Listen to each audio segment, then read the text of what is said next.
Hi everyone and welcome to the American Ninja Warrior Season 13 review. I'm going to get through this intro quickly because the video is long enough already without it. I'm filming this after I did the other parts. I'm going to put like a table of contents so you can skip between episodes if you want in the description, so the reviews are kind of more accessible individually. And starting episode 3, I got more organized with how I took notes of the runs. So they're all kind of a mess, but episodes 3 onward are kind of better in terms of that, and I know more of what happened. So yeah, watch at your own risk. I try to be organized, but it's kind of a mess, and I know it's really long, so I hope you enjoy. And let's get to the review. Alright, before I get into the episode itself, I just want to discuss some of the bigger changes they made this year. Probably the headline change that they've done is that they've allowed people ages 15 and up to compete instead of the previous 19 and up from last year, which is a really big drop, and I'm kind of surprised that they're allowed to have people under 18 compete because I've never seen that on one of these shows. But I think it's a good feature, and it really changes the game because I'll go into the episode a bit. As we saw this week, 3 out of 5 of the people that cleared were under 18, so that's a small range of ages to have to have over half the clears. And I think there is something, like they're lighter. They might not have the full strength, but I think being lighter is a really big advantage on this course. So I think having people that are younger could really change the game, and we might see someone 15 or 16 or 17 win the show before any of the ninjas that we know so far. And also, just looking at the leaderboard, the top of the leaderboard, there's like no names that you'd really expect to be on there. And that's partly due to the veterans not doing as well as expected, a lot of them. But it's also just due to the new people that cleared. Most of them being younger, but some of them are also just new names in general. But it made it kind of an interesting episode, but it was so different to your typical show. I think they might have focused a bit too much on like the new people, and they cut out a lot of the star power. But honestly, I can see why they did it with the results they got, because the new people kind of outperformed the veterans this time around. So what else do we have? I felt like this episode felt a lot more like a typical season of Ninja, even though there's still COVID stuff in place for some reason. It felt a lot more normal than last year. I don't know how to like. It just felt like it felt like the budget was almost raised. Like they had more sketches, more different things than usual, and they actually had less like background stories, which I really appreciated, but more like quick what am I talking about? Quick introductions to people and what they do, like someone threw a football across the course, stuff like that. It felt a lot quicker being able to cut out like the 3-minute stories for the most part. There was a couple in there, but that's fine. I like having a couple background stories, but not having that overtake the show itself. They also had an interesting new camera angle where it was like within the booth, like you see the back of the hosting booth. They also brought back the Akbar Bajabio moment segment, which I don't really have any strong feelings on because it's just a thing at the end. It kind of takes away from the leaderboard because they move it off to the side instead of showing it in the center where it's like the focus. And the moments aren't that good, but part of me just likes it because it feels like it's going back to the pre-COVID style, which is good. But otherwise, it's kind of a pointless segment for me, but interesting that they brought it back. They also had some different angles on the obstacles too, like it kind of shot down from above the obstacle, especially on the V formation. They had like a camera mounted to the top of the scaffolding, I guess. I don't know, but it was just some different angles that made me think there might be more budget this year. What else?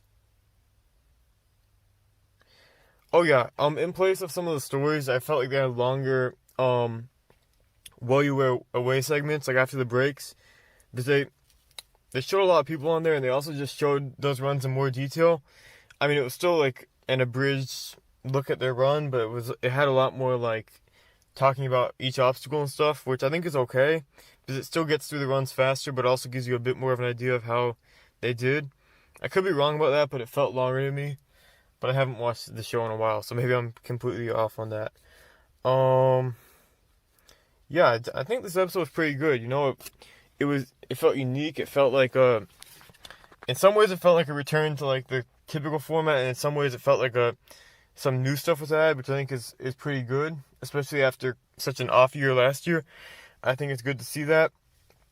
You know, it can never hurt to add some new stuff, but it also is good to see what you're used to, especially on a show like this that I've been watching for almost 10 years now. Alright, so let me get into the course of episode 1. It starts out with the shrinking steps as usual, which is good. I mean, there's such a quick obstacle that doesn't take up much screen time, so I'm fine with that. Maybe next year I'd change them out for something, but I'm completely fine with them being there.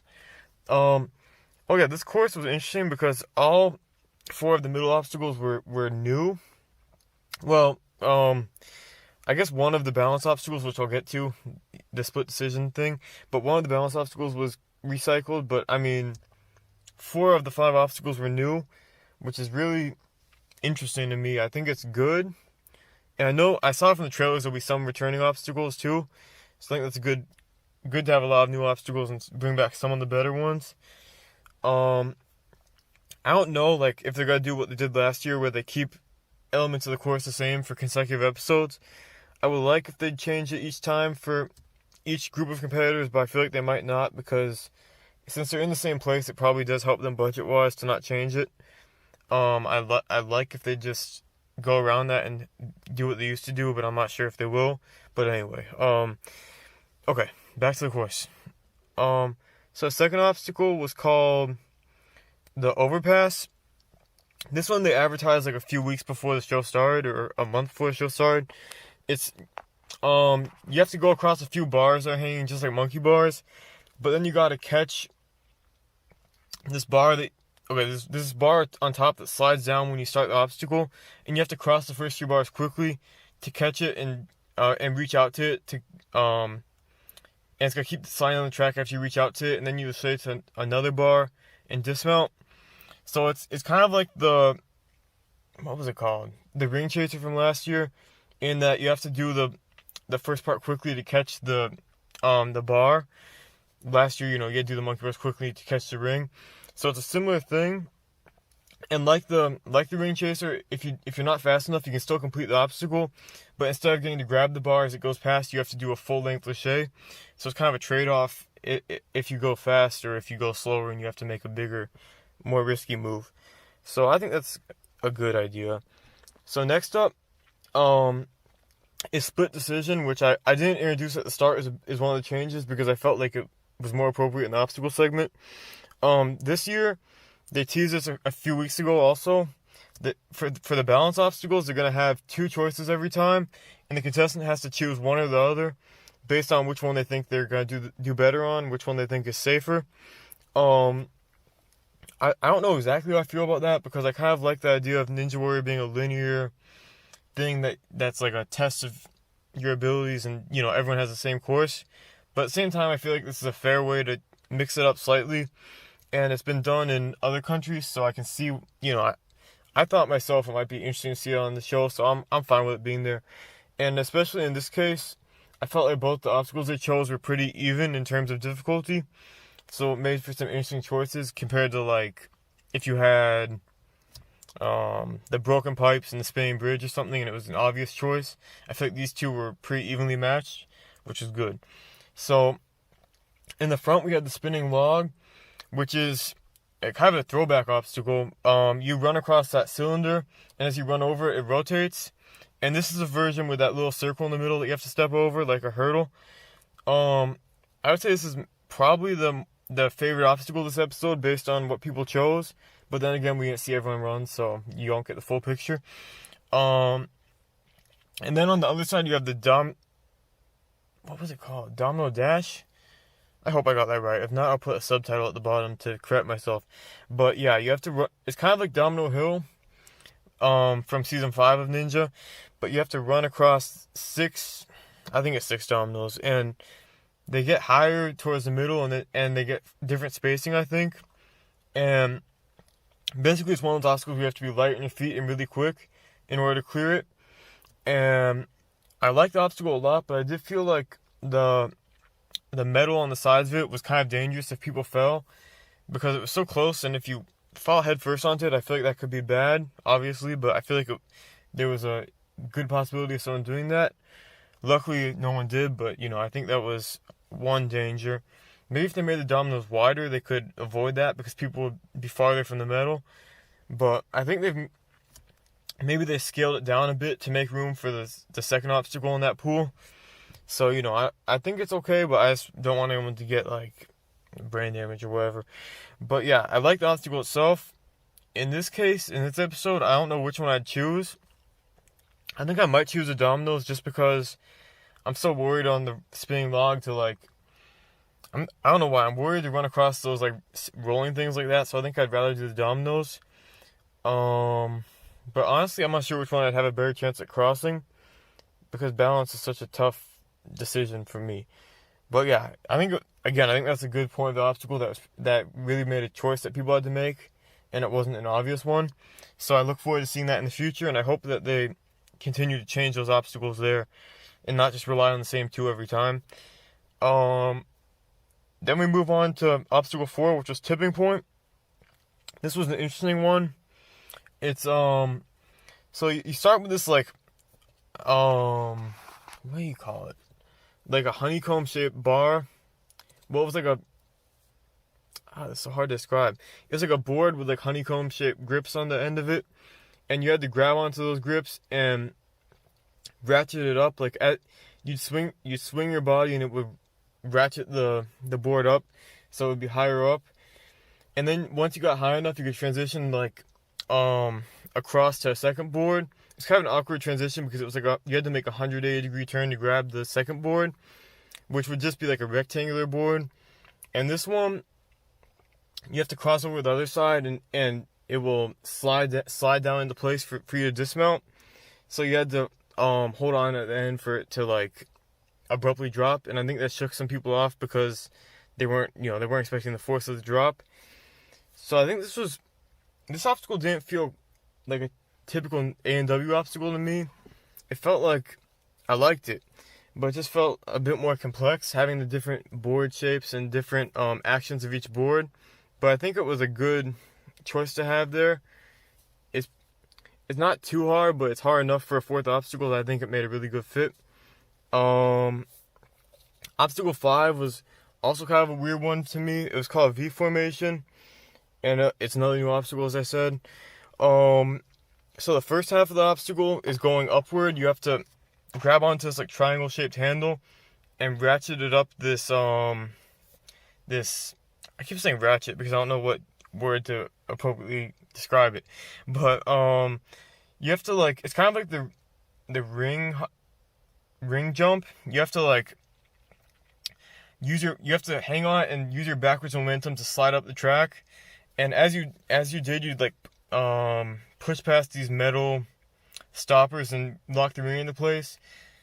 And as you climbed, you'd make it to the top. You'd have to like, how do I describe it? It's like a one-way opening metal thing.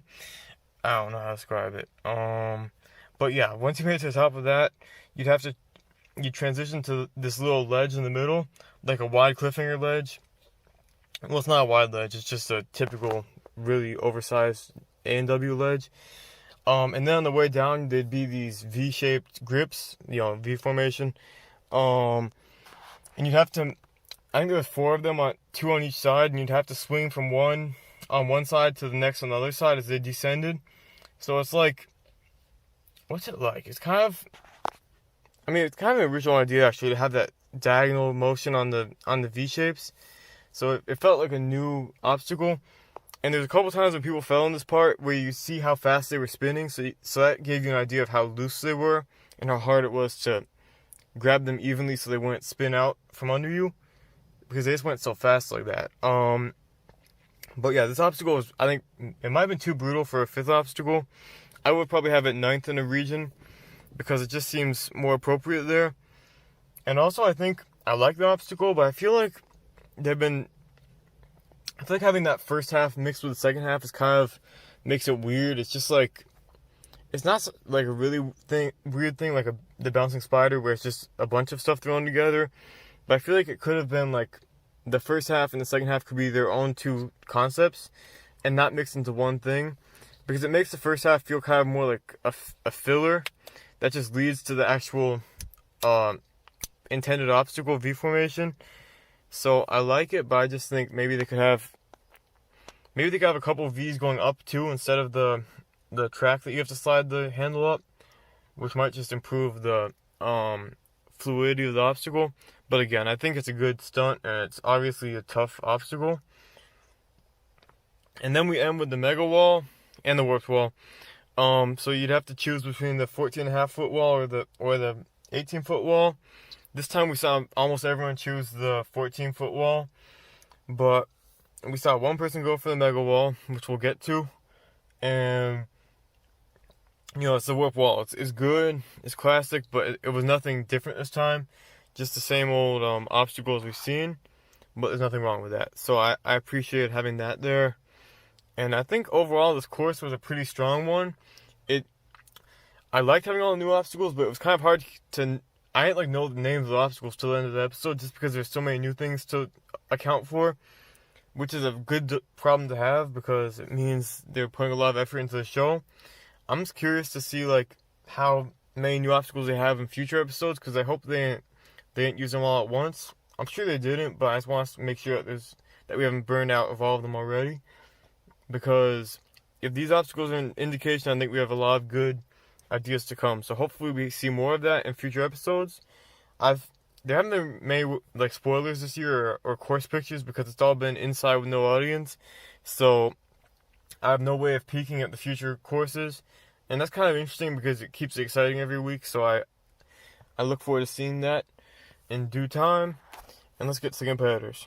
So I'm just looking at the leaderboard right now, and I think it's really weird to see that 3 of the top people have an occupation of high school student, because going on 2 months ago you would have never expected to see that, and now we have so many new names to account for, and unfortunately I'm not good at names, so it's gonna take a while.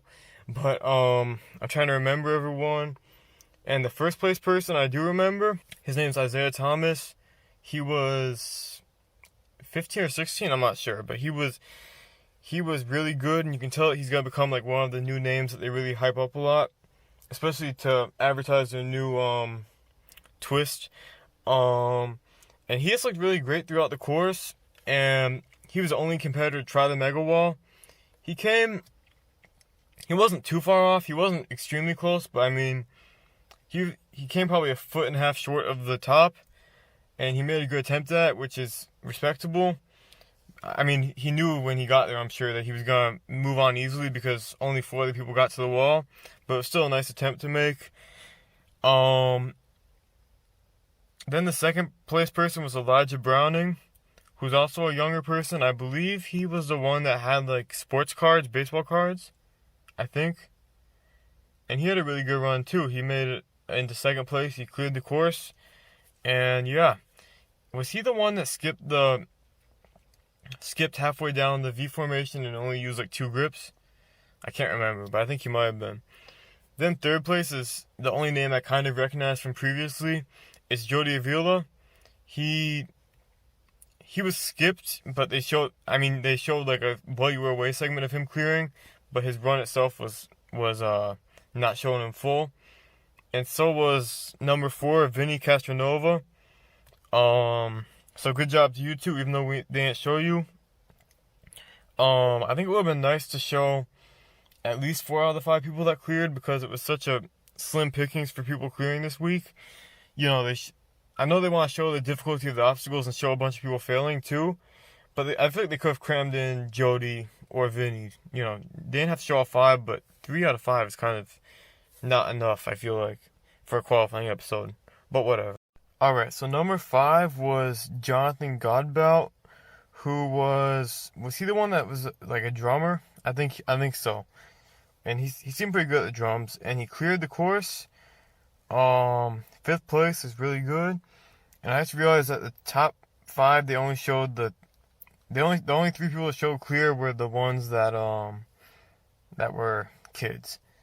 Which, I mean, I get, but I do want to see I hope they show enough of the veterans as well, just because I just noticed that. Then number 6 through 28 failed the V formation.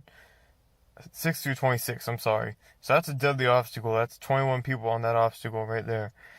Oh wow, number 6 and number 8 are also high school people. I mean, these people did really well. Nate Pardo and Christian Yost. Number 7 was Daniel Gill, which was a shocking fail. He failed the first section, which is probably the one that would arguably be easier. But unfortunately, he didn't like get exhausted or make like a stupid decision. He just kind of got unlucky because he kicked the handle back and he got stuck between like the bar that stops it. He was like stuck on the bar, and I don't think he was expecting that. So when he went to move, his grip shook loose because he wasn't where he expected to be. I mean, it's hard to describe it, but it wasn't like a fail that would usually happen to him. He just had an unfortunate effect there. Then what else? Okay, Brian Burkhart failed V formation. They didn't show him, but I think I remember his name. Isaiah Wakeham, college student, who now the college people seem like old to me because they're older than most of the other people up top. Then Isabel Wakeham, who she did really well, and she failed the V formation, the last section of it. I thought she might make it through, but unfortunately not quite. But a good run. I mean, a lot of these names weren't shown. Caleb Benson. Oh, I thought it was Bergstrom. Yeah, almost all of these names are not like familiar to me. This is a hard leaderboard to interpret because of that. Abel Gonzalez got 24th place, but they didn't show the full run. But just that he failed to dismount to the platform, which is always tough. But at the end of the obstacles like V formation, your grip will just go like that. Oh yeah, so Lindsay Eskeldson was the one with the newborn that she was training with. I think she said she ran the course 3 months after being pregnant, which is, I'm sure, hard. I wouldn't know, but I mean that's a crazy turnaround, especially because you can't be training that much when you're pregnant. Hopefully, so yeah, that's impressive. And to make it to the middle of the 5th obstacle is really good. And I expect she could do well in the next round because she made it onto the women's leaderboard, obviously. Sam was back. That was good to see. He failed the 3rd section of V formation as well. He was the final person on the leaderboard that failed at V formation. Now, tipping point, we had Jonathan Horton fail. He failed the dismount as well. Which again sucks, but he's moving on. This is a tough course, so some 4th obstacle fails moved on. We've had 3rd obstacle people move on in the past, but having, this shows that it was a pretty tough course, especially when it came to 5th obstacle with that number of people failing it. I don't see any like recognizable people on the women's leaderboard. I feel like this must have been kind of a weak episode for like familiar faces because I didn't see a lot of them move on. Although Barclay Stockett did compete, she just unfortunately, where'd she fail? I'm trying to remember where she failed at. Oh yeah, she failed overpass. She just missed the Lachey. She also had a story this time about her mom. Her mom died of cancer, unfortunately. And it was a sad story that I wasn't aware of because she didn't compete last year. So I felt bad. And then she had an unfortunate result too. So that's tough. I'm sure she'll be back, but those stories are hard. And that's why I hate having those stories, but, they have to update on that, I guess. Trying to think of other names because this episode was so weird in terms of people. Like, it's just, I hope that in the future we get to see some of the more common names. Well, hopefully they do better so that there's a reason to show them because this time they just didn't do that great. Oh yeah, the kid was the first person that they showed this episode. I think that was kind of appropriate to introduce the young people with like the original young person, which is kind of cool. And they're also a good run to show because he failed split decision. So it kind of demonstrated that twist as well. He was kind of stuck choosing choosing for a minute, and then he chose the spinning log, and he failed near the end of it. Which he ran first, so I was kind of expecting a bad, weird fail like that to happen, but it was still surprising, and it kind of illustrated like that the split decision was so tough. So I think that was kind of a smart idea. He was the first person that ran, but I think he might be the last person to talk about because I'm not seeing any other names on here. But overall, the competitors are really impressive. It's hard to know who everyone is so far, but I know as we go through finals and stuff, I'll get to remember the names better. And hopefully next week I'll have more people that I know so I can talk more about them. Alright, so episode 2. This was kind of an interesting episode for me because first off, there was no new obstacles, and also because I wasn't fully paying attention because I had to do other stuff during it. But starting with the course, we have the shrinking steps, the wait for it, which is from last season. As I said last year, it's a pretty good obstacle. It's tough to grab the bar as it's dropping, I think, because it's like you have to adjust in midair to account for where it is in the air, which I think makes it a tough second obstacle, especially as like the first real test. Then we have the split decision, which has 2 different obstacles from last week, but they're both reruns, with one being the broken bridge and one being the burn rubber, which was a new obstacle from last year. They're both pretty much what they were last time. There wasn't much different, although I think the burn rubber tires might have been a different arrangement because there was just like a diagonal line instead of like a back and forth. I believe last year they were kind of arranged like the quad steps like on opposite sides, but this year they're in like a constant diagonal. So slightly different, but otherwise nothing notable there. I also noticed this week that they had a bridge between them, which obviously wasn't like a third choice of obstacle. It was just a way that they could adjust it, I guess, and for the crew to stand on and fix stuff. But for the contestants, obviously that was off course. So personally, I would say I would choose the burn rubber because I've never done like one of those hanging balance obstacles where they swing back and forth. I just feel like I'd feel more reliable on burn rubber, and I could be a bit more cautious on it and make it through. So if I were on there, that's what I would probably choose. Although in the moment, you never know what you choose. Then next up again is what's it called? The tipping point, which is pretty much the same as last time. I think a lot of people had trouble adjusting it fully this time. And then another returning one is V formation, which they mentioned the rule that you have to grab the last grip on the way down, which I don't think they said last week, but otherwise same thing. And the warp wall / mega wall. So I'm kind of disappointed that they opted to keep recycling obstacles in different episodes, because I know they're in the same location, so it's kind of easier to do that, and they probably think they might as well, but it makes it feel less special each week. And also it just feels like they're kind of taking something that they started because of COVID and they're just keeping it, which I hate because I hate all COVID changes. So it's just kind of an annoying change. I understand it, but especially weeks where there's no new obstacles at all, I feel like they could afford to change the whole course at least. So that was kind of disappointing. Not the end of the world, but I just noticed that.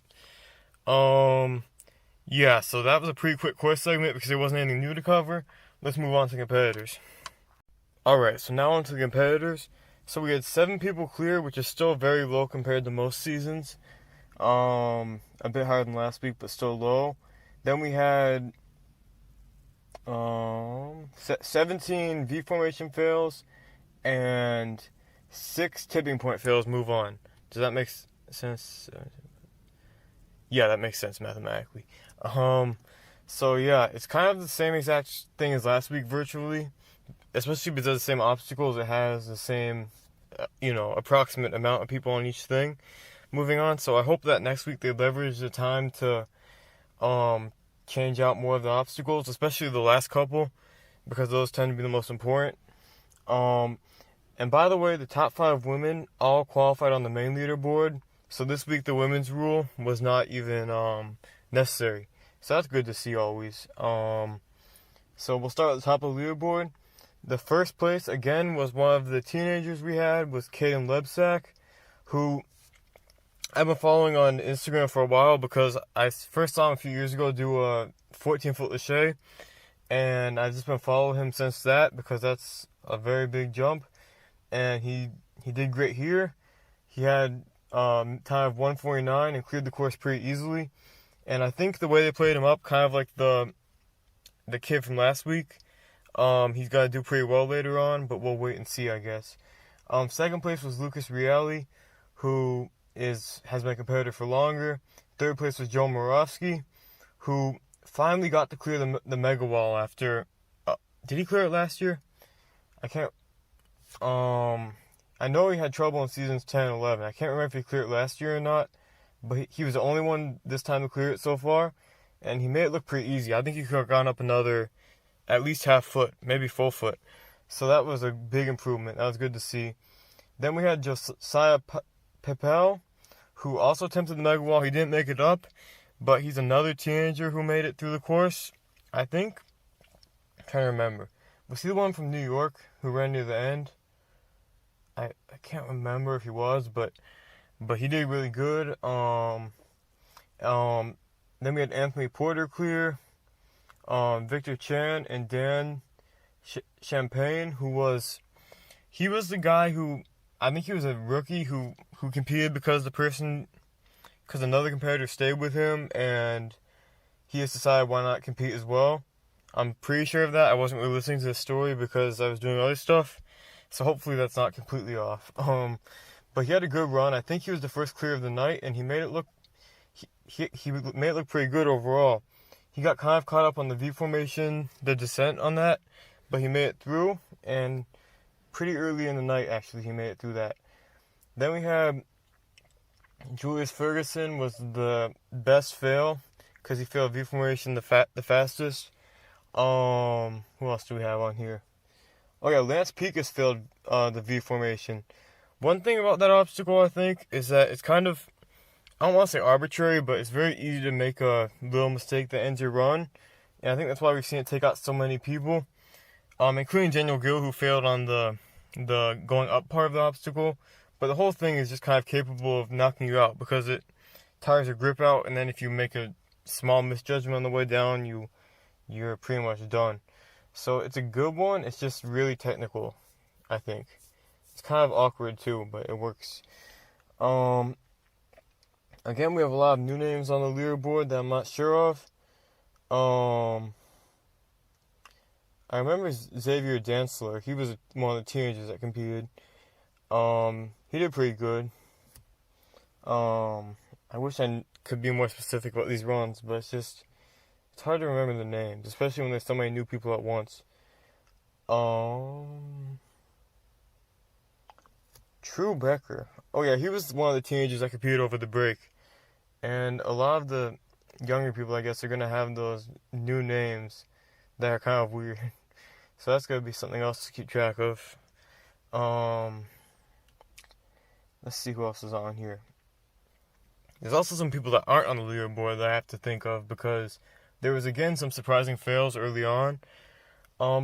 Derek Miyamoto, they did like a While You Were Away segment on him. He failed the broken bridge. He did what I probably do. He just tripped in the middle, and he was hanging from the triangles trying to pull himself up. But it was funny because he kept trying to get back on, but he just couldn't get up there, and he couldn't negotiate his way through to the end of it. But he put in a really good effort. But, unfortunately that was it. I'm sure he wishes he chose Brim Rubber, but you never know until you try, really. Some interesting people that competed, or at least different. We had Alex Weber, who used to do the Crashing the Course segment, which I really wish they'd bring back. He failed on... What did he fail exactly? I forget what it was. He didn't have a great run, but he failed kind of early. Then they also showed Kevin Brecky, who was the winner of the first obstacle design challenge when he made Crank It Up. And then he got invited onto the obstacle design team, ATS, for the show. And, I'm sure he's glad he designed that first one because now he's a pretty major role in designing the course. And he always makes good obstacles. Cane Lane, the Spin Hopper, and a couple others I can't remember right now. But yeah, he did good with that. And now they showed him throw the blueprint away before he started running because he was getting into the ninja mode. He actually made it through 2 obstacles, but unfortunately he failed pretty quickly on the broken bridge. pretty early on in the bridge he failed, but it was still a good run. It's good to have that balance of making and competing. And if he keeps training, he could get better. I know him on the, well, not know him, but I've seen him on the Sasuke website. Anyway, who else do we have on here? So on the women's leaderboard, we have Janique Levette was the best. She failed V formation. So far we haven't had any women make it through that obstacle, but we've had several make it to there. I think most of the time the descent has eliminated them, as it has everyone in the show. Then we had Sandy Zimmerman, who had another really good run, but she also failed the V formation. A couple new people, and Tiana Weberly, who on the tipping point, she kind of got caught up on the first board. Like, she was trying to grab the back of it and swing. It wasn't a good. She just got stuck, and she was trying to make the best of the situation, but by the time she reached her second board, her grip was done. And also she grabbed the edge of it, so she kind of slipped off. But that was sad. I could kind of see it coming, but she gave it a valiant effort to stay on there. What else do we have? They had a couple of Olympic people compete, and they had some more Olympians watching on the Zoom call. Neither of them did that good, but it's more of a promotion for the Olympics, like they like to do. They've done it with NASCAR in the past and stuff, just to promote that. Just look through the leaderboard again as I talk. Who else do we have tonight? They had an eye doctor. He had the eye chart shirt, which kind of creative. He didn't do that well, but he failed tipping point. But he gave it a good effort. I believe he's not one of the 6 that made it, but I could be wrong because again the names just aren't sticking with me right now. I'm trying to think. I'm sure there's other names that I'm just not considering at the moment.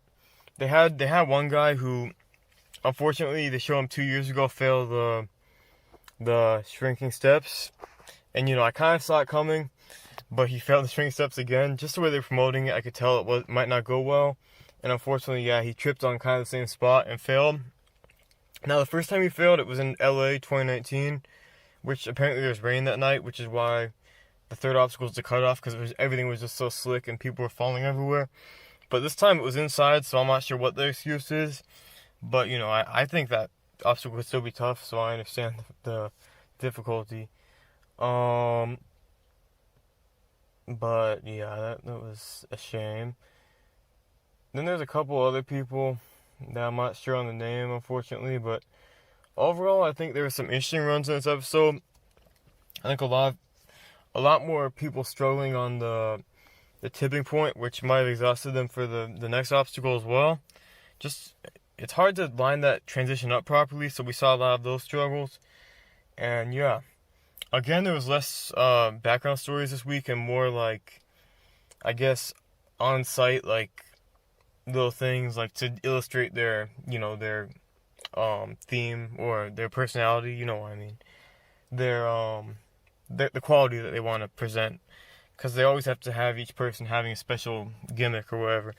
But anyway, also, again, I didn't say this last time, but there's a lack of like Zuri. I don't know if it's because they still don't want people to stand next to each other for the interviews, if they're still being like cautious about that.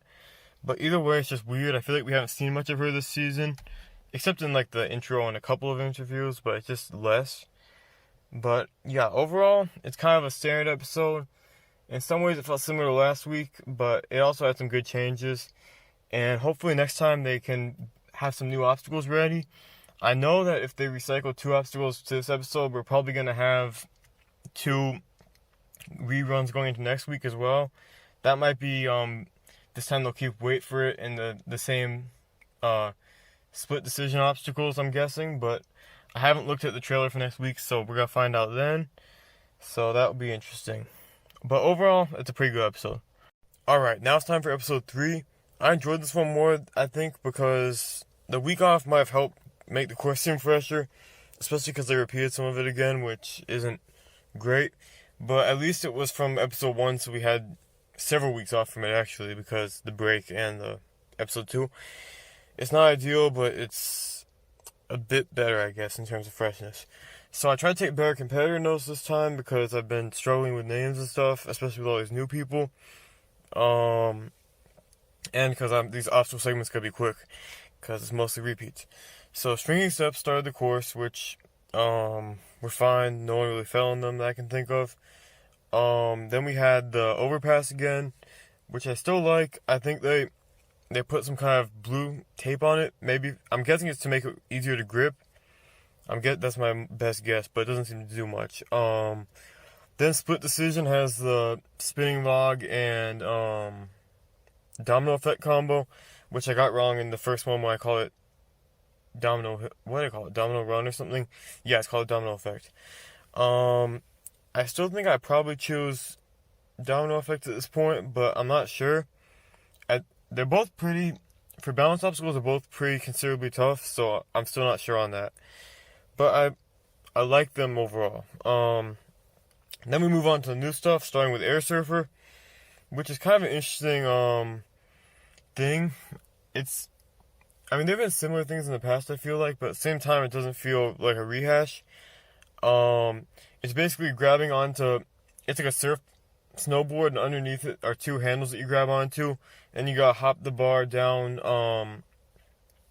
There's like a few different steps, and you gotta hop it from step to step, kind of like the slingshot, I guess, but bigger jumps all downhill, and with like a snowboard. There's one that's especially small, so it's like difficult to pinpoint the landing on. And then the last one has like a drop in the middle that you have to navigate. So I think it's an interesting obstacle, and it's definitely better than seeing Tipping Point for a third time. So I'm a fan. Obstacle number 5 is kind of weird. It's a themed obstacle, not sponsored, but just themed, kind of like the coconut climb. So it's these pretzel-shaped grips, and they're brown like pretzels, which is why I'm calling it a themed obstacle, as it's going against the A&W color scheme. But you gotta swing on it. They like twist around a lot. They're kind of an awkward thing to grab onto by the looks of it. And you gotta swing it hard enough to lock into place. It kind of looks weird how it just locks into thin air instead of like a hook or something that grabs onto. It just seems not arbitrary, because it's a set point, but it's hard to know as you're watching it, like what's good and what's not. But it's not a bad concept. It's weird. It's not like a traditional fifth obstacle. In some ways, it feels more like a second one with swinging back and forth. Then you gotta do a sideways transition to grab the second one. Same thing. You have to swing it into place, lock it, and grab the third one, which you just swing on and dismount. That spinning wall is back that you have to go over, and it's still kind of a weird idea to me. But I think it's there basically so people don't dismount early. And the fact that it's not just a stable wall probably deters people from jumping as early. So you gotta time it better, I guess. So I see the point, but it's kind of weird. But all in all, I think it's a decent fifth obstacle, and again, better than V formation for a third time. And then we end with the Warped Wall and Mega Wall, where we saw a lot of success this week, which I'll get to in a minute for the competitors. Overall, I think it's a pretty good course. As I said last time, I wish they would not repeat. But I'm hoping next season, for many reasons, is back to normal, and they won't be doing that anyway, and they won't be taking the shortcuts, but we'll find out about that. Let's get on to competitors. So as I said, I kind of organized this better, so it should be in a bit of chronological order this time. But first I'm going to start with the results. We had 12 clears on the course, definitely by far the most so far this season.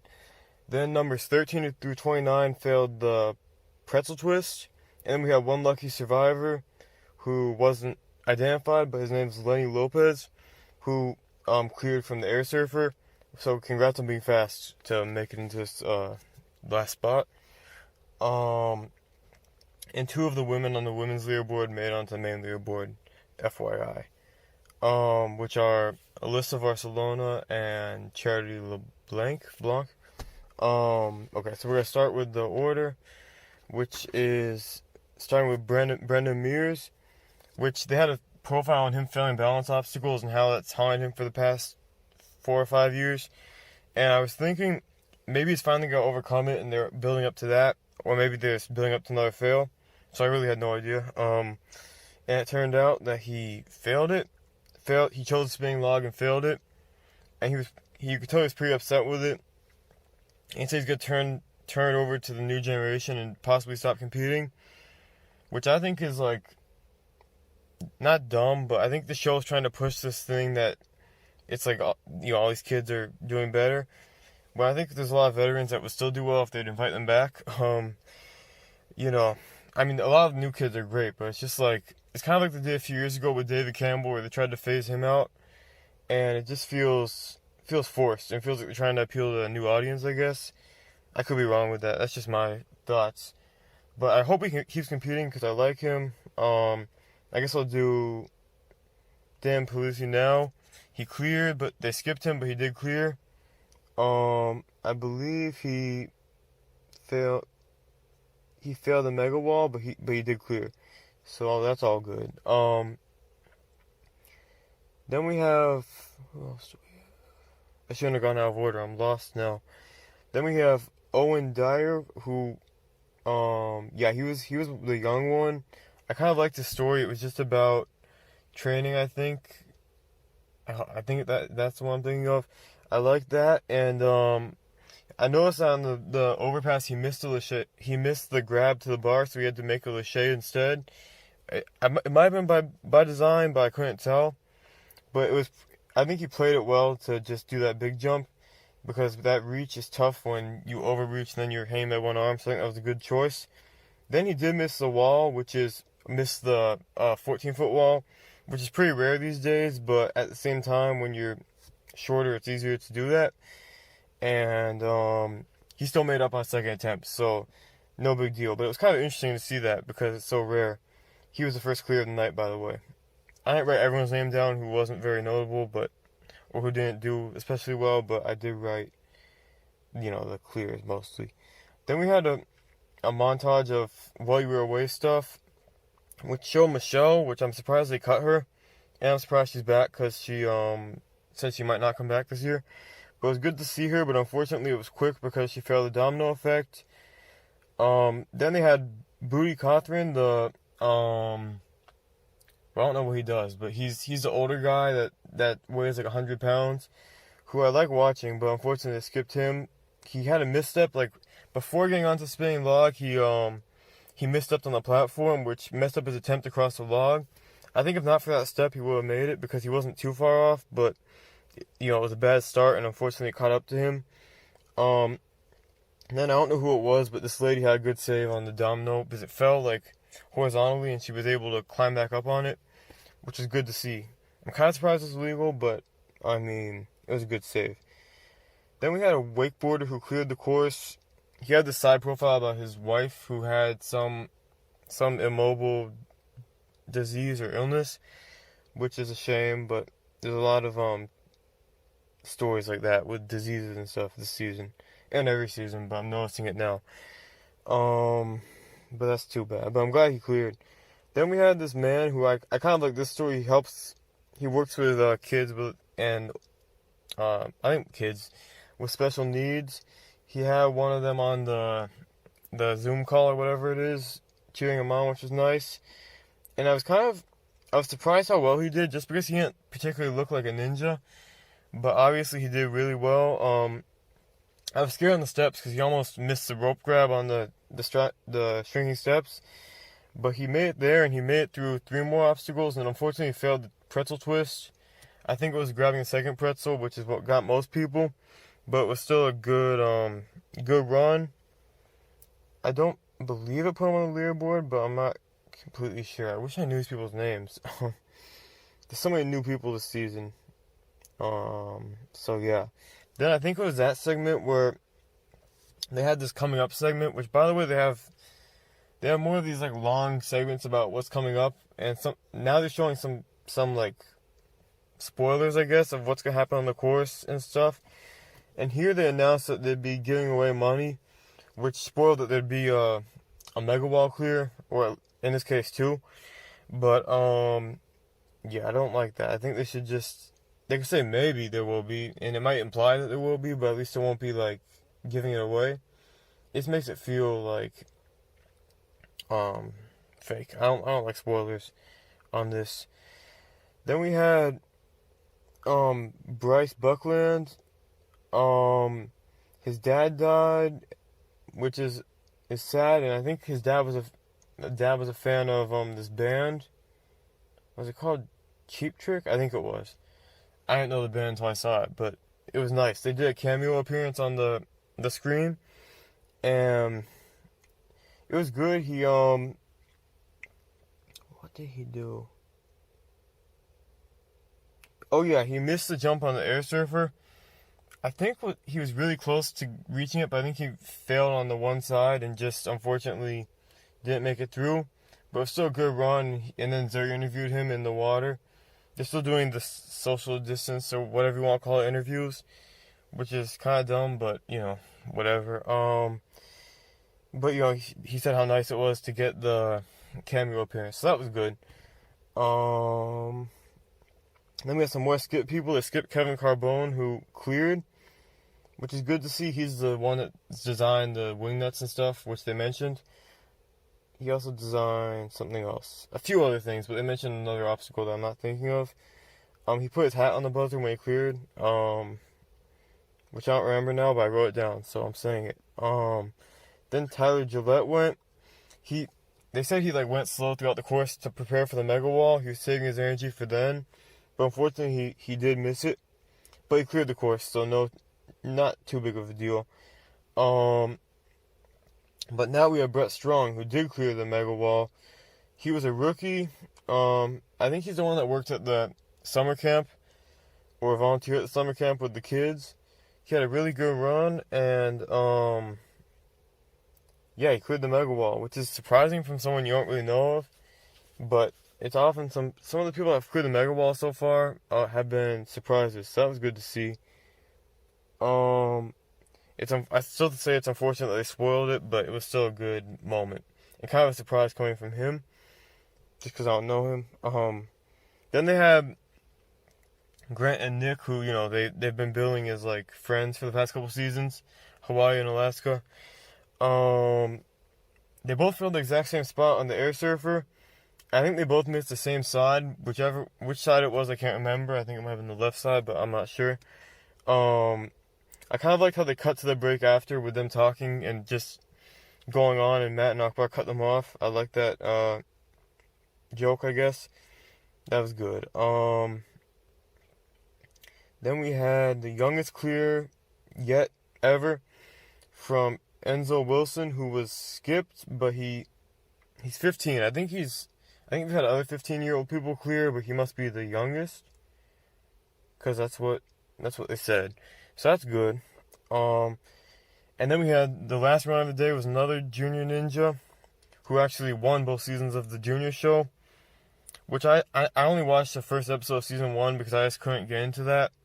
But I mean, they say he won all 13 races or something like that, which is crazy just considering they're all head to head, and that's a lot of winning. So yeah, his expectations were high coming into this, and he had a really great run. I mean, I think he talked to the host during the pretzel twist, which I guess it's easier because there's no audience, you can hear it better, but that still shows the comfort level on the course.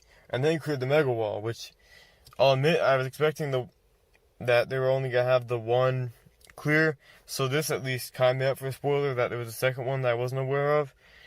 But as always, please don't spoil it. But that is crazy to think that someone who'd never be able to compete on the show before and now cleared the mega wall, up with the very few who've done that. So that was impressive. I was kind of thinking maybe since they're showing him last that would be the case, but you never know. So that was still a nice surprise. I forgot to cover the women's leaderboard, I think. So then we had Charity LeBlanc, who my main thing with this run, and I shouldn't watch these YouTube previews because they always do this, but they spoiled within that preview, they spoiled other runs, especially from other women earlier on, and what the fastest time was and the cutoffs and stuff, which I know it's a spoiler, so yeah, I can't complain too much, but I was annoyed. I'm gonna try not to watch the next one, even though I want to see what the course looks like, which is why I watch those things. But I'm just gonna wait till next Monday. So yeah, hopefully I can do that, because it was just It's annoying. I kind of forgot when I was watching the show what they said, but yeah, I don't like that. Anyway, her thing was about being like a social media influencer mermaid, which is unique. It it was a good run. On the YouTube thing, it cut off with her like struggling to climb up onto the mat of the air surfer, which was a good place to cut it because unfortunately she missed a jump on the pretzel twist. She missed a jump from the main tramp to the first pretzel. It's kind of like a Casey Canzaro fail in Vegas. Just unfortunate, couldn't reach it and probably got a bad jump off of there, which you never expect, but it's a way to go out. But she's moving on. Alyssa Barcelona did better than her time-wise. She also failed the pretzel twist, although she did grab onto the pretzels. Which was, I think she competed 2 years ago, maybe? Is that what they said?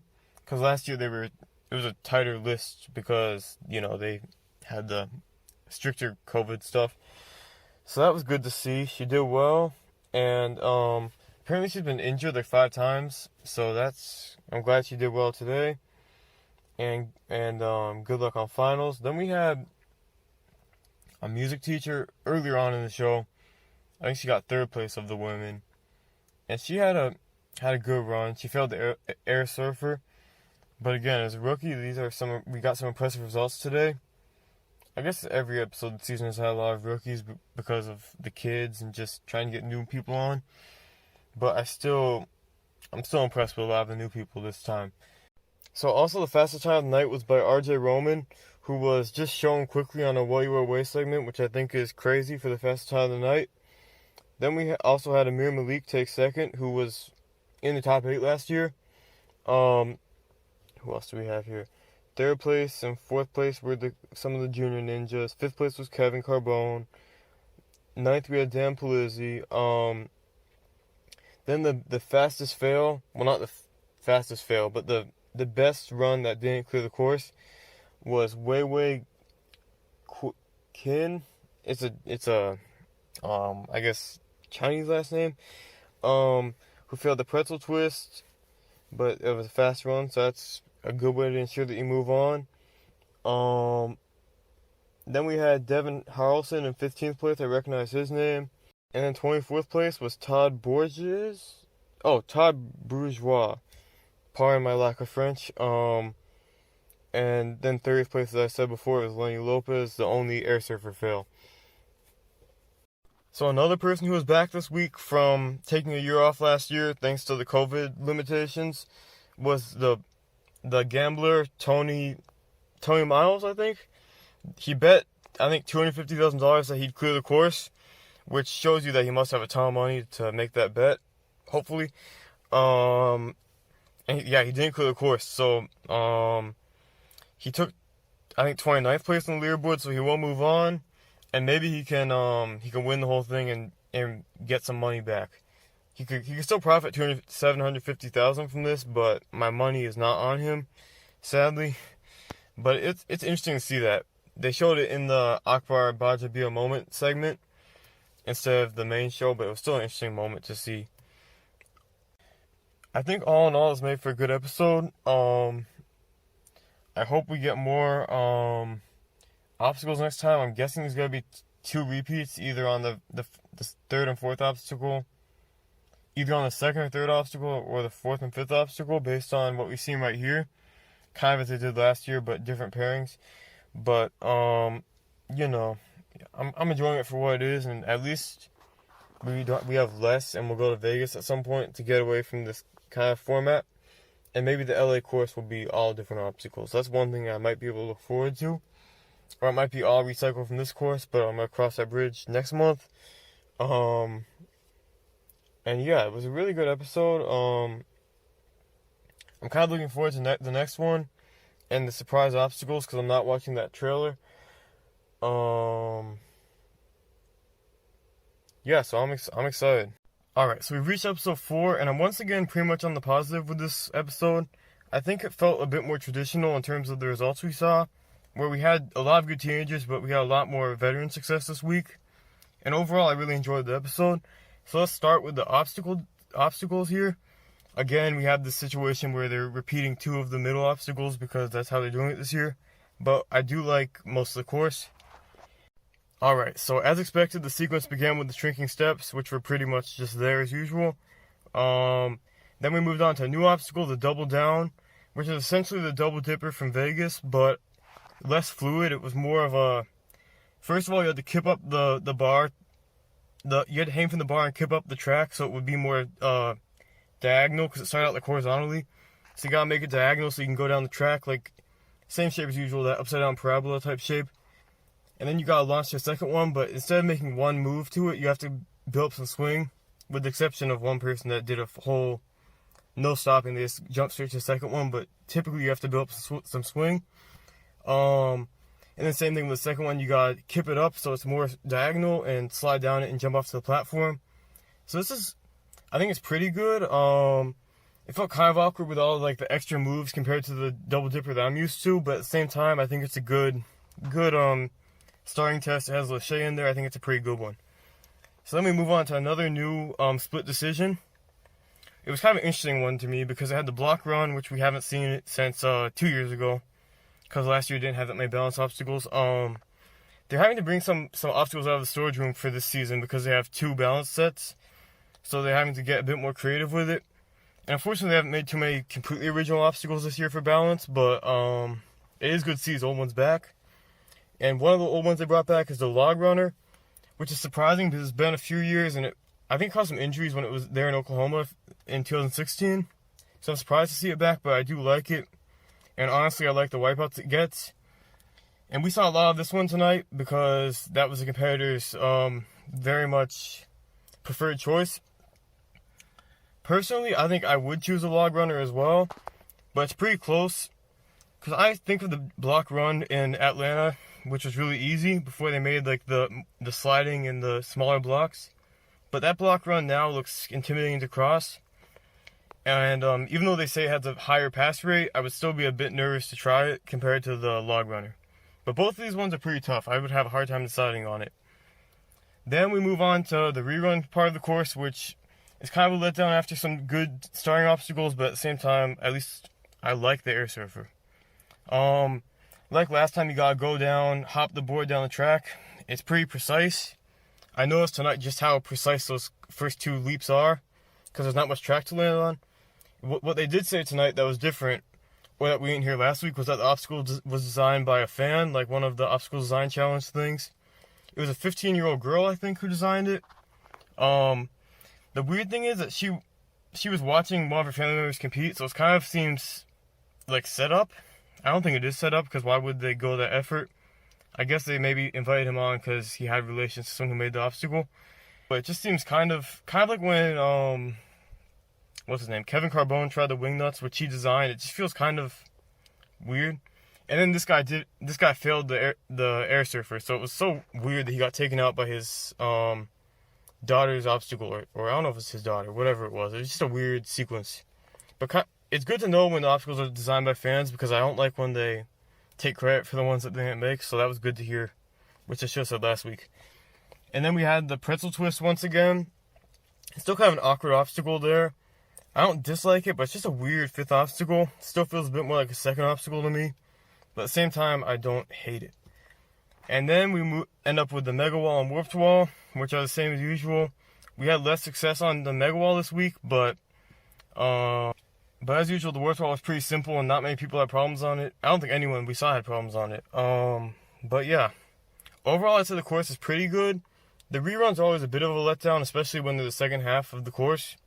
But I'm used to it now, being that this season is kind of filmed more efficiently, so I don't dislike it too much. It's just something to get used to. Alright, so now let's move on to the competitor section. So this week we had 13 course clears, which is up by 1 from the previous episode, and it's been consecutively throughout the season increasing. So that's good to see, because it started out kind of low. So it's good to be a bit back towards the normal side of things. And then we had 17 people. The other 17 that moved on failed the pretzel twist. And a good thing for this episode was that all 5 women that made the top 5 women made it onto the main leaderboard as well. So they made that rule obsolete for the week. So we started out with a 15-year-old named Addie. She had a pretty good run. She I think she was the first person to try the pretzel twist of the night, and she got up to the first pretzel, but she had like no momentum, and she struggled to get hooked into place, and she did make it up there, but she ran low on grip and she failed to transition to the second one. So a pretty good attempt, and I think she made the top 30, so that's good. Then they came back from a break, and this showed while you were away of two Orthodox Jewish people. That's what they described it as. I'm not just ad-libbing. And they did okay.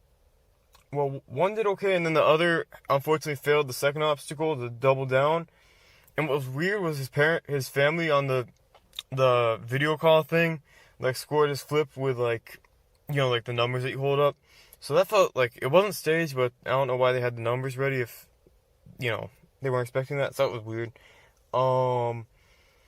Then we had kind of a surprising run because they had this UFC fighter on, and they went over how in the past those competitors haven't done well on the course.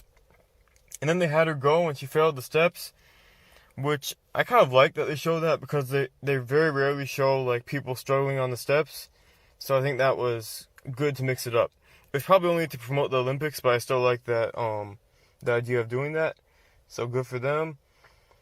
Then they had these two violin players. By the way, the theme of the night, it was kind of weird. They really pushed this theme, was like having duos and friends and stuff. So they had a lot of those throughout the night, but they usually show one of them and then fast forwarded the other one. So kind of eliminated the purpose of having that, I feel like, because we didn't really see most friends have both of them run. But I guess they wanted to do something different, especially since all of them are filmed in the same place this season. They're kind of clutching for a way to differentiate the episodes, so I get it, but it didn't contribute too much for how much they pushed it. Anyway, they had these violin players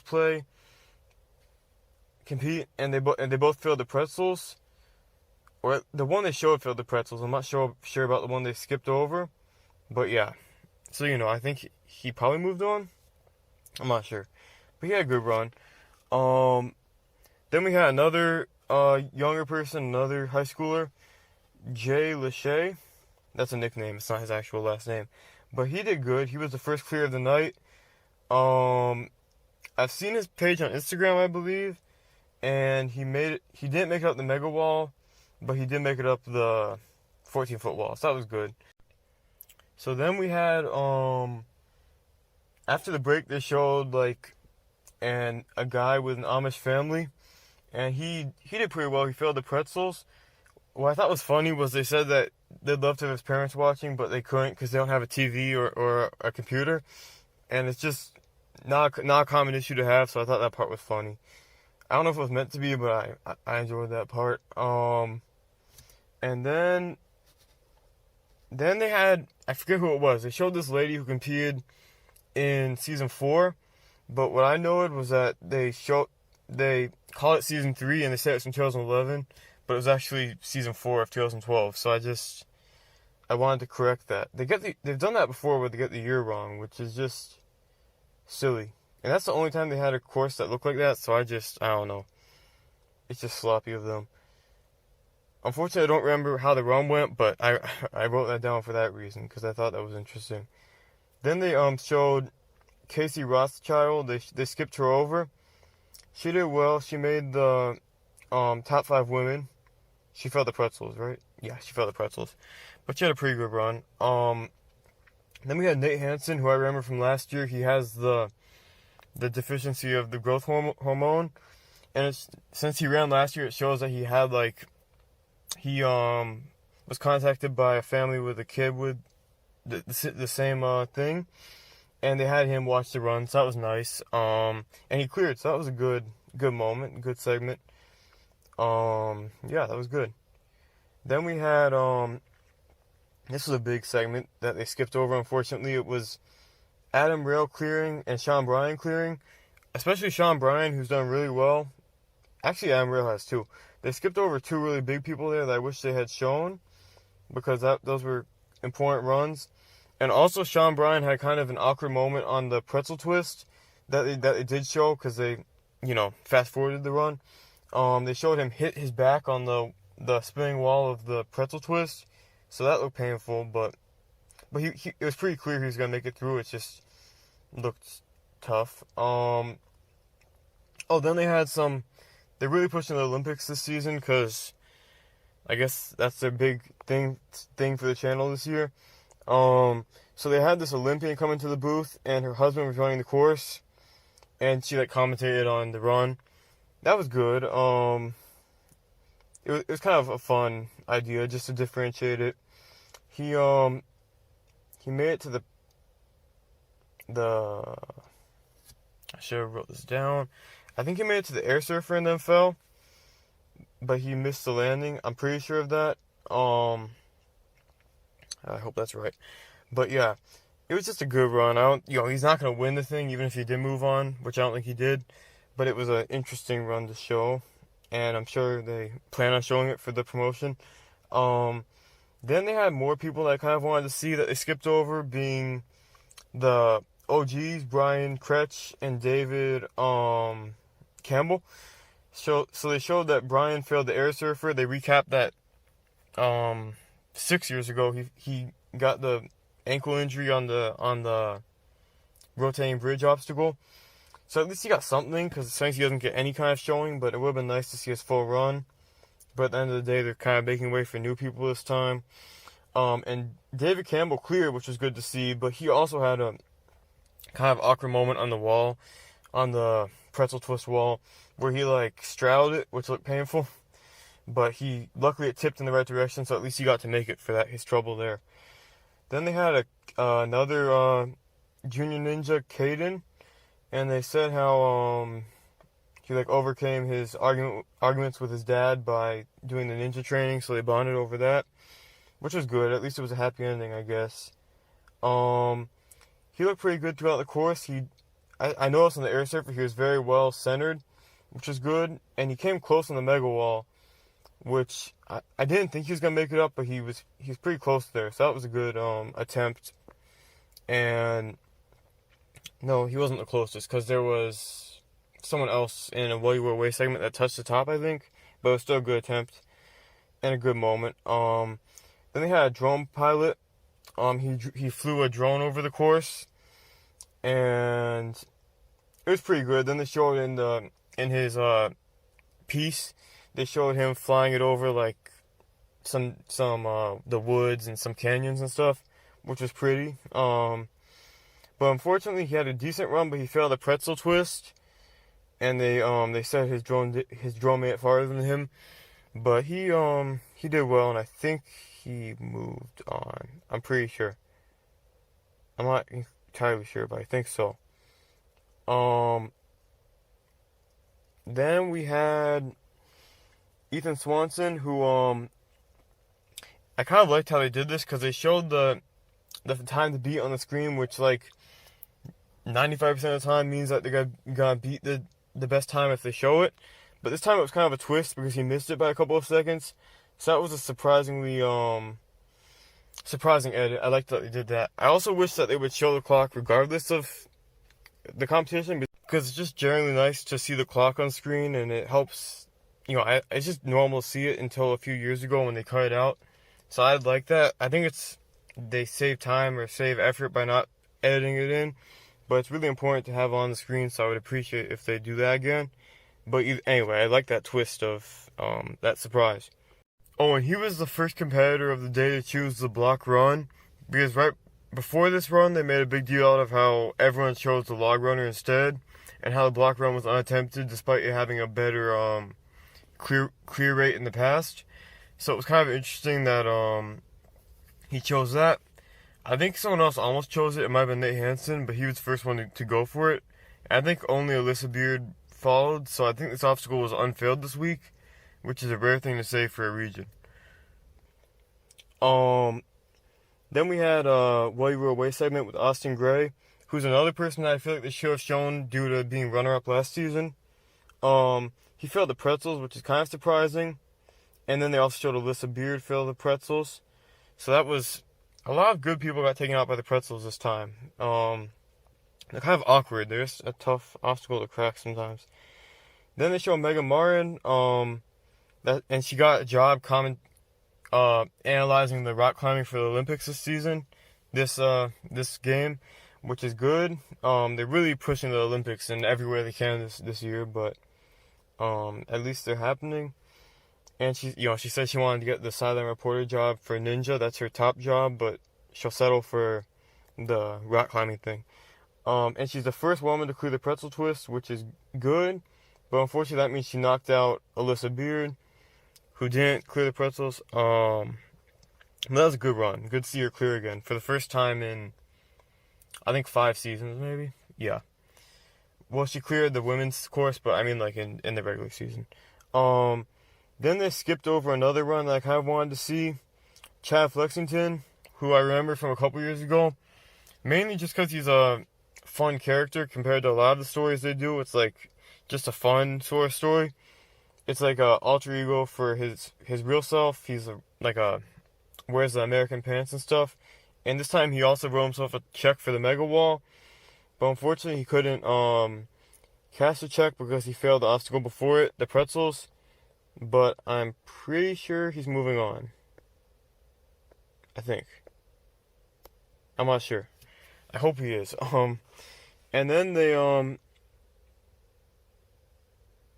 showed Jake Murray, and they showed him being extra careful stepping down on the starting platform because in the past he tripped on that part. He had a couple of interesting moves on the course. First, on double down, he was the only one to go without stopping. He just made that transition to the second bar without building up momentum, which was impressive. And then he did a spinning lache from the second pretzel to the third pretzel instead of reaching out, which is a really risky move, but he does risky moves, so that was good. And those things helped get him the fastest time of the night, which is good. So yeah, moving on, some of the notable people that I saw. There could be more, but these are the names I recognize. First was Jake Murray. Second was Sean Bryan. Third was Ethan Swanson. Fourth was Nate Hansen. Ninth, because I didn't mention him in this thing, but I remember seeing him last season, Tage Harrington. By the way, he was the best Mega Wall attempt this week. He was the one I was talking about, touched the top of it. Then in 22nd place, we had Abby Clark, who I remember from previous seasons. She's pretty good. I think she failed the pretzels. Yeah, she failed the pretzels. Then we have Julius Lucadero, who's the auction ninja. They skipped over him. And I'm just remembering now to mention him. He had 28th place. And Brian Kretsch was the last spot moving on. But I'm glad he made the leaderboard. Oh, wait. So Brian, that means he failed the pretzel twist, actually, not the air server. Whoops. I wrote that down wrong. Yeah, he failed the pretzel twist. Sorry about that. Now, one thing I wasn't a fan of, and this is kind of off the beaten path and also not related to the competitor because it's not his choice, I'm sure. But they showed this music teacher and then they showed his class last year playing, and it was just depressing because it showed all the distance and them playing instruments with masks on their face, which doesn't make any sense. It's just crazy. But it's just I don't know. I don't want to see that. I want to be past that. I hope we are past that because it's illogical and not fair to kids to deal with that. So I know I'm going off the deep end, but it's just why, So that was frustrating. I'm not anti-science. It's, part of the scientific process is looking for data, empirical evidence, and repetition to see what works and what needs to be looked at again. So, this is just an opinion that we should probably look into changing that soon because it won't be necessary and there's going to be damage from going too far on the safe side with COVID. So yeah, I know this is really off topic, but it got to me. This past year has frustrated me with all that, especially for little kids and myself, but especially little kids. So that's just my 2 cents there. Again, that's nothing against the competitor himself. I don't know what, I know he had no say in that particular thing. So again, it is what it is. But with these Akbar moments this year, I've been noticing that they're not special things that they used to be, kind of rare Easter egg type things, something happening off the course. In season 11 when they had them, they show unique stuff like power outages on the sidelines and stuff, and just unexpected stuff, I guess. Now it's just showing different competitors, 3 different runs, in like a fast forwarded format. So I think it's kind of might be better to just see the leaderboard at this point. Because I liked them more in season 11 when they were unique, but now they just feel a bit tired. And yeah, so this is a good episode overall, I think. It was kind of, I feel like they skipped over a lot of the veterans, despite saying at the end that the veterans redeemed themselves this week. I feel like they could have shown more of them. But I think they really do want to show more of the new people, which I get. But it is unfortunate because I like seeing the people I know from previous years. But I feel like there were some good stories tonight and some good moments. So I enjoyed this episode overall. And I'm looking forward to the final qualifying episode. Not exactly looking forward to some of the obstacles returning and seeing the sideways again, because I didn't like that last year, but we'll take that when it comes. And for now, I enjoyed this one. Okay, so last qualifying episode, episode 5. I was a big fan of this one, so I'm going to try not to go on too much about it, because I know this video is probably at like an hour right now, but I really like this one. So let's get to the course. We had the shrinking steps, obviously, which are fine, you know. Double down is back from last week, which is basically the double dipper, but it tilts and it's a bit easier because it's smaller scale. Still a fine obstacle. Then we have the same split decision again, carried over from episode 4, which is the log runner and the block run. They made the log runner, instead of having 5 logs, they just have 4 this week, which I think was meant to make it a bit less optimal for competitors so that more people would go to block run. Because last time, if you remember, it was very much favored to go on the log runner. But honestly, I feel like having only 4 steps to make makes the log runner easier rather than harder, because it's bigger steps, but it's fewer moves to mess up on. So I'm not sure. But to be honest, there was more people choosing block run, so I guess maybe that worked out for them. And the log runner had an interesting moment where we learned some of the rules of the obstacle, which we'll get to in a second. But first, we have a new obstacle, the tilt-a-whirl, which is, I'd say that the competitors made it easier than it looks. It's like a flying bar sort of thing where you jump up to the bar. It's on this, on 2 hooks. You have to rotate 180 degrees by using like your body momentum to rotate it sideways. Then it locks in place. Then you turn yourself around and hop the bar to another set of cradles. And then you turn that 180 degrees to reach the third one. Let's show you the third one, and then turn 180 to dismount. And the last 2 are kind of offset diagonally, so it's not like a perfectly straightforward lâché. You kind of have to turn the bar as you lâché in midair. I hope that makes sense. I know it's kind of a vague description and it's hard, but probably watch the episode, so you probably know this already. But anyway, I think it's a good obstacle, and we're going to see it back next week. So I think it's definitely a decent 4th obstacle. It could almost be considered like more grip strength intensive than most, but I think it suits that spot well enough. So yeah. Next up, for the 5th obstacle, we have one returning from last year that I wasn't crazy about. It's the sideways, where you have to make those sideways lâchés across these rectangular panels, and you have to grab them on both sides, kind of like an unstable bridge, because they tip if you put more weight on one side. So it's basically like a sideways unstable bridge where you're making these smaller, more awkward underneath lâchés. You have to kind of reach underneath and grab the other side with your it would be your left hand because you're facing the camera. But yeah, then in the middle you have to transfer to this handle, kind of zipline sort of thing, and go down. And you have 3 more panels to get across. I would say this obstacle kind of grew on me this year, as it seemed harder. It seemed like a really the decision point of this course of who was really gonna do well and who wasn't, and it was also the cutoff point. So that's probably why I say that. But yeah, I liked it better this year. It felt more felt better. I don't know. And then we had the warped wall and mega wall, which same as usual. We didn't have any warped wall fails, but we had some interesting moments on it, which we'll get to in due time as we go on to the competitors now. Let me get out my results sheet from my pocket. So I know that first up was Leif Sundberg. He was the one that got a promo this week. So he was doing well through the first two obstacles, then he chose the log runner for split decision. And he on the final log, he got to the point where he was hanging underneath it. So you want to be running over them, but he was like dangling from it, trying to get up on it. And he basically he had to roll himself on top of the log. He couldn't build up that momentum to do it because it's like, I don't even know if it would be possible for any of these ninjas, even with how strong they are, to do that, because you'd have to build up so much forward momentum while you're hanging. So he couldn't do that. And I was honestly thinking he was probably going to fall here just because he was struggling so much and it was so awkward. But he managed to like swing his legs up to the third log and climb back up on top of them and then make a forward move to the platform. And they basically said you can't just like hang beneath the logs, you have to actually get up on top of them and move forward. So it's kind of like you can't just use your hands on it, you gotta also have some balance. And he did it all. He made it into, a balance obstacle, a core strength obstacle, upper body obstacle. So it wasn't the best, in terms of efficiency, but it was a really good run to watch. I enjoyed that.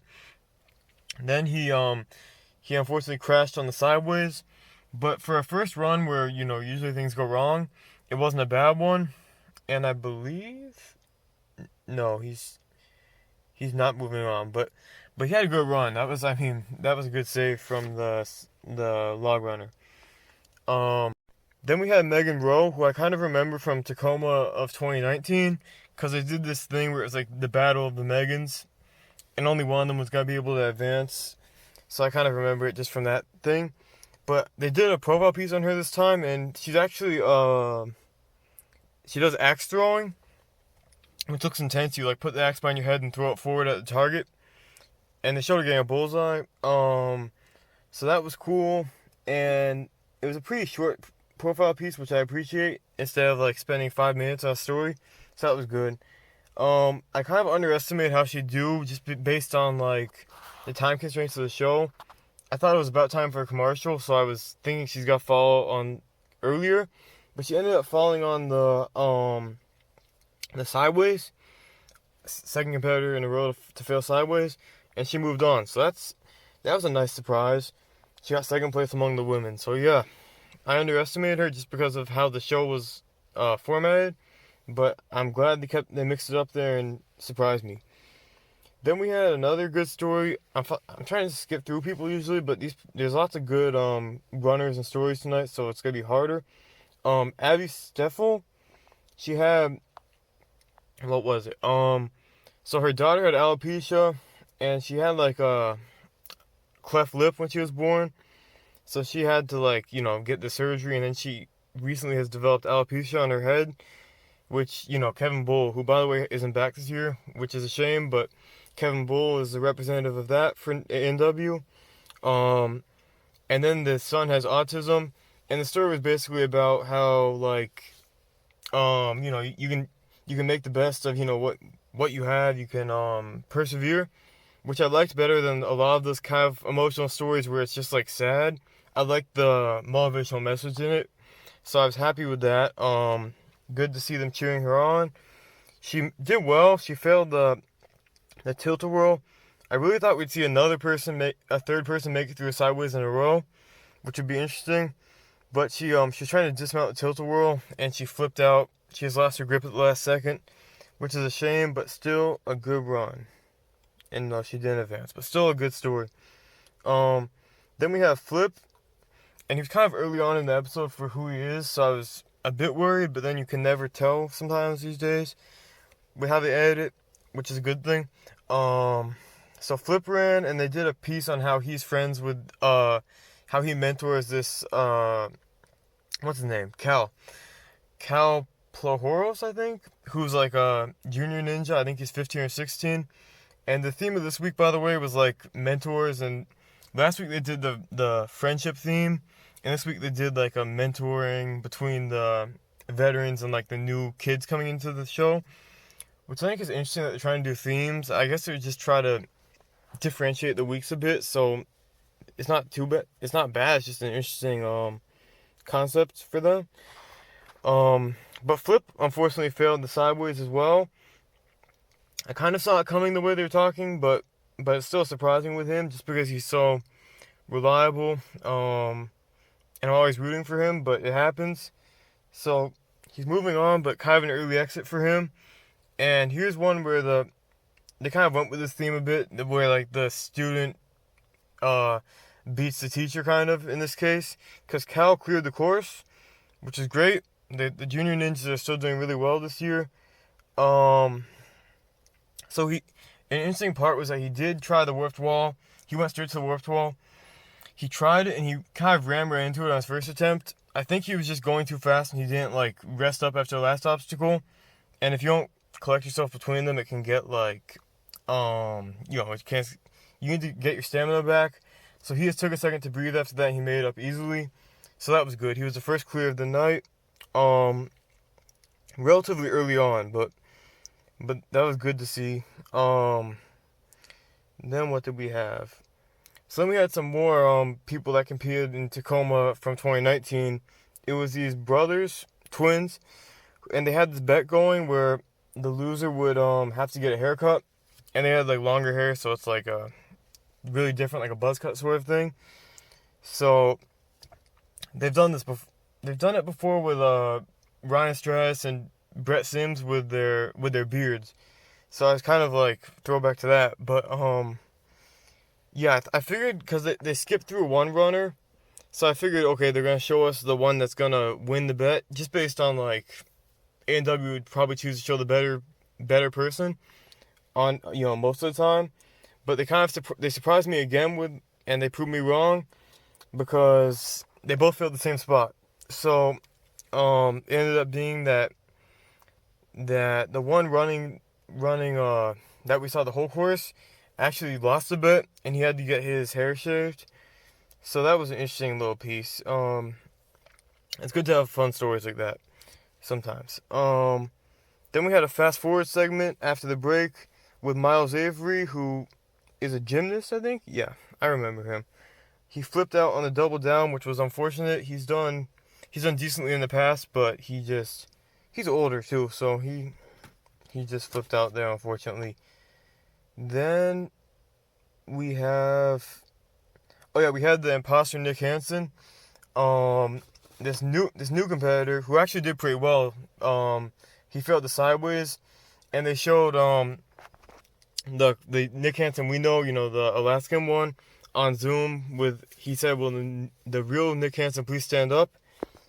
Which is interesting, funny. The interesting thing though was that this new Nick Hansen actually outdid the veteran Nick Hansen by making it to the fifth obstacle, because Nick Hansen 1.0 failed the fourth obstacle a couple weeks ago. So that's interesting. And yeah, it's kind of confusing, but it happens, I guess, when you have a show going on this long. At least with my confusing name, we don't have to worry about any other Brian Van Smiths coming on the show, so that's a plus. A rare plus of this name. By the way, that reminds me, I need to get to my A&W audition video soon, because it's going to be coming up before I know it. But I need to get my ninja skills together, because right now they're pretty basic, but we'll get to that eventually. So what else do we have on this course? Let's see here. Who else ran? Oh yeah, we had Jackson Twait, who had an unfortunate story about he lost his cat, who he did a profile piece on last year. He's missing and he never found him, which is kind of sad, but he got a new cat and he's still doing his usual stuff. He had like a see-through backpack that he put his cat in, hopefully with breathing holes or whatever, but that was funny. And he made up the mega wall, so that was really good. It wasn't like, but it was kind of a close, like he grabbed it with fingertips and pulled himself up, so that was exciting. Good to see people clear the mega wall. And Jackson Twait's another person who made up the mega wall that I like. That's really good, but I wasn't expecting would be the one to make up the wall, especially when you think of the other people that come to mind at first, like who struggled on it, like Flip, Drew, which we don't want to think of, but he has struggled on it in the past. It's just funny sometimes who you see stand out on the mega wall. But that's good. It's always a good surprise to see someone make it up there, including one of our the new kids a couple weeks ago. So you never know on that. All right. So next up, we had a piece with Jessie Lebrecq, and she was like mentoring Maggie Owens, who is a younger ninja, and it showed them training at her house. They showed Maggie first because she's less known than Jessie Lebrecq. She had a good run, but unfortunately she failed at the end of the tilt-a-whirl, where the bar just slipped off the right side of the hook, and she just fell in. I thought she was gonna make it, but I didn't notice that the bar was falling off the hook. So it happens, and it's always a shame when the bar is like that, but it's one of the elements of these obstacles. So yeah, then we didn't have Jessie for a while. The next thing I have is a fast forward with Captain NBC and his protege, whose name I didn't write down, unfortunately. Not because he didn't do well, but because it was a Well You Were Away segment and I just didn't get to it. But they both looked really good. They showed how they both had like similar runs. So they both cleared the course but failed at the mega wall. But honestly, I noticed that the kid did better on the mega wall than Jamie, which they didn't point out. But it's kind of another case of the student doing better. So that was interesting. But good job to both of them. Then we had this group of, I think they were 20-year-olds. Not group, it was two people. They call themselves the Teen Ninjas, and they said, how it's funny because they didn't realize this was going to be the year that they extended the age limit to younger kids, so their name doesn't make much sense anymore, but they just kind of stuck with it. They said they haven't always been friends, but then I forget which one it was, but one of them married his cousin. I mean, one of them married the other one's cousin, so that kind of brought them closer. And the one that we saw run was Chris Behrens. I don't have the other one's name. Sorry, people, for this horrible coverage because it's very inaccurate. But luckily, probably no one's watching this. So, but they did well. He cleared the course. And yeah, I kind of like their story. And the irony of them being like the oldest people on the show now, but all these younger people. Then we have another fast forward. This was kind of a load region, so they fast forwarded a lot of people that I'd like to see, but that's kind of unavoidable. Except you could distribute the players better, but then there's always gonna be new people, so it's hard to balance it. So then we had Tyler Yamauchi, sorry. He narrowly missed Cal's time, and when I saw that, I didn't even notice, but like Cal's time held up well. It was pretty fast actually, and I was thinking, I figured it had been beaten by that point, but I was like, oh wow, that's still the best time. Not that it matters much without the power tower, but it's a good distinction to have. And then they showed Chris DeGangi, who surprisingly failed the block run, which was kind of a bad omen for Jessie's run because they've been known in the past to fail at the same spot. So yeah, that was unfortunate for him, especially because he hasn't gone as much like fame as Jessie, unfortunately, but he's been at this for since season 4, I think, maybe earlier than that. I'm not exactly sure, but yeah, he's a veteran and he's done well in his own right. So it's always a shame to see him fail early, but we know he'll be back. Then we have Kyle Scholze. He's a deaf ninja, as he calls himself. I like him. I saw him run in Indianapolis when I was there in 2018, and he did sign language to the audience to show beat that wall in sign language, which was a cool touch. I'm talking about 3 years ago, not now, but I do like him. He had a really good run this week. He even had a shoulder injury, so he was coming into this in not top condition, as Matt pointed out. Then they showed Jessie cheering him on the screen, who, by the way, isn't competing this year because she has a shoulder injury. So that's a big shame. By the way, I'm talking about Jessie Graff, not Lebrecq, because Lebrecq is in this episode. But yeah, so that was, I didn't think of it now, but it's a pretty big omission to not have Jesse Graff. So I'm glad they explained why, as much as that sucks. But he had a really good run. You could tell before sideways he was kind of hurting with his shoulder. He got through the first 3 panels. Then he got to the sliding handle in the middle, and he was hanging on by one arm. I think his shoulder was really bothering him at that point, and I figured, like, you know, he's not gonna get back up from that, but he did, and that's one of those moments where I was just like shocked by how the competitor was doing, and I was really willing him to get through the obstacle because that would have been really cool with that like one-handed save and his shoulder pain. But unfortunately, he fell on the second to last board. He hit his head on it, so it's a shame. But it was a really memorable run, and it worked out for him. But we'll get to that. But he took the last spot and is moving on, so he has another chance. And kind of a good thing for him with this the format this year is that it's not like the finals are the next day anymore, so he has some time to recover before LA. So that's a good benefit for him, and I wish him well there. Then we had Brian Beckstrand and his son Kai. Now I remember Kai because in the Wolfpack Ninja Tour, I made it into the final race, which was top 8. I didn't even realize I was gonna make it in, but because I was 9th, I figured I was out, and I was in the audience watching the event, the final, battle. And then I found out that one of the top 8 wasn't able to compete, so I saw my name on the screen. I had to run up to the starting line, and I was like the least favorable spot because I was 8th and kind of like a replacement. But I was, it was exciting. So since I was in 8th and I was a replacement, I was competing against the first place person, who was Kai. So I remember that. Unfortunately, I lost my race. Kai can thank me because I slipped on the 3rd obstacle and there was no contest. But yeah, I remember his name because of that. And yeah, and he had a really good run. He made it up the warped wall and he beat Cal's time. So he is moving on. But also Brian Beckstrand made it through. This was on like a skip ahead segment. So they say they're the first father and son team to make it up the warped wall, which is cool.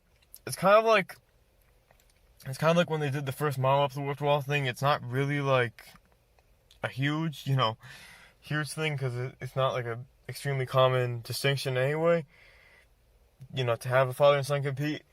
But it's cool, and it's really good to see them both succeed.